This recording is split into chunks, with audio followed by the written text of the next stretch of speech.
friends, welcome back to my kitchen. Do you like my shirt? Me too. Libraries rock, especially the Longwood Public Library. We've been working really hard to make sure you have a lot of fun at the library, even though we're all home. Today we are going to be making banana bread.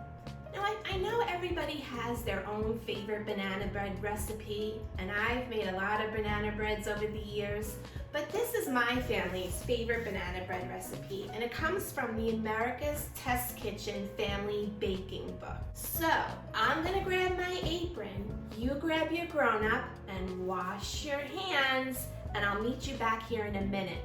See you soon. Okay, it's time to start making the banana bread. These are the ingredients that you're going to need. You're going to need 2 cups of all-purpose flour, 3/4 a cup of sugar, 3/4 of a teaspoon of baking soda, and 1/2 teaspoon of salt, 3 ripe bananas, 2 eggs, 1/4 cup of yogurt. Now, if you don't have plain yogurt, you could also substitute 1/4 cup of sour cream. It has a very similar consistency and taste. And that's actually what I'm using today because that's what I had in my refrigerator. You're going to need 1 teaspoon of vanilla extract, and I always like to buy the pure vanilla extract, not the imitation. 6 tablespoons of butter that has been melted and cooled. And if you'd like to make this banana bread extra special, my kids always love when I put in a cup of chocolate chips. If you don't have chocolate chips, you could put in a cup of nuts. And if you don't have either of them, just leave it out. So let's start. I already have my oven preheating at 350 degrees. Banana bread works best with bananas that are brown or turning brown because they're sweeter. The sugar has started coming out of them, so they make the best banana bread. If you only have yellow bananas, you could put your bananas in a 350 degree oven for like 10 or 15 minutes till they start to turn brown and the sugars are coming out. Then they'll be perfect to use in the banana bread.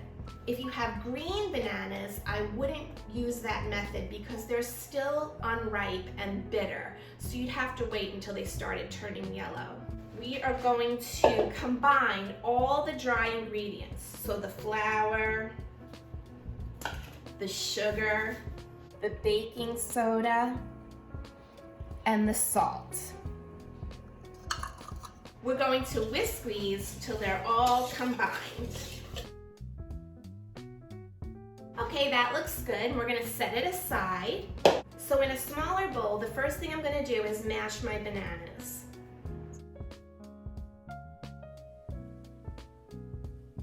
I just mashed them with a fork. And I wanna get all the big chunks out.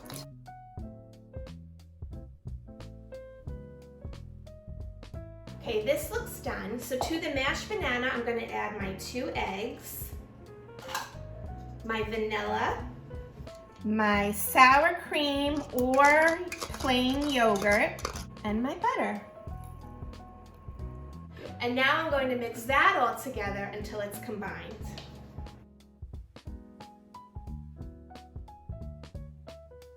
So this is all combined, and I'm going to add these ingredients to my dry ingredients. So now I'm going to fold these ingredients in.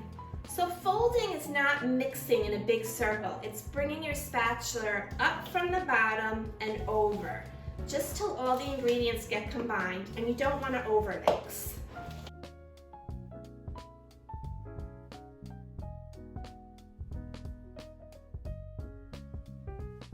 Now that the banana bread is all mixed together, it's time to put in any special ingredients that you want to add.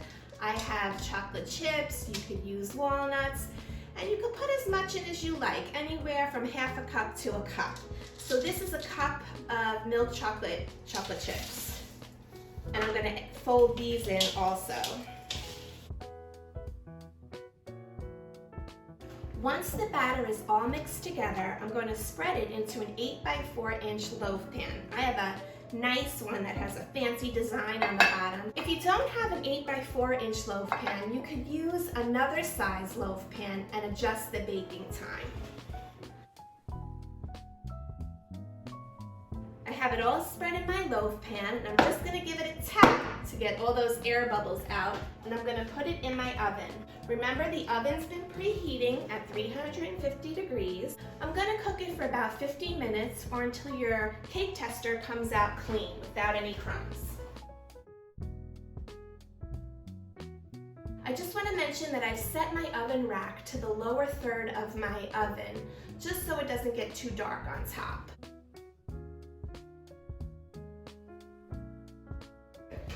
The banana bread's all done. You can see how it's nice and golden brown on top with all those yummy chocolate chips showing. And if I turn it over, here's the pretty pattern that was on the bottom of my pan. So let's cut it open and see what it looks like on the inside. We have some nice melted chocolate chips in there. It's nice and moist and delicious. So even if you have a favorite banana bread recipe, I hope you'll give this one a try. Bye friends, see you next time.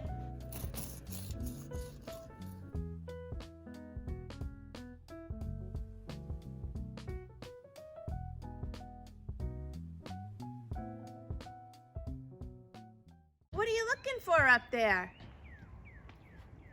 Bananas for banana bread.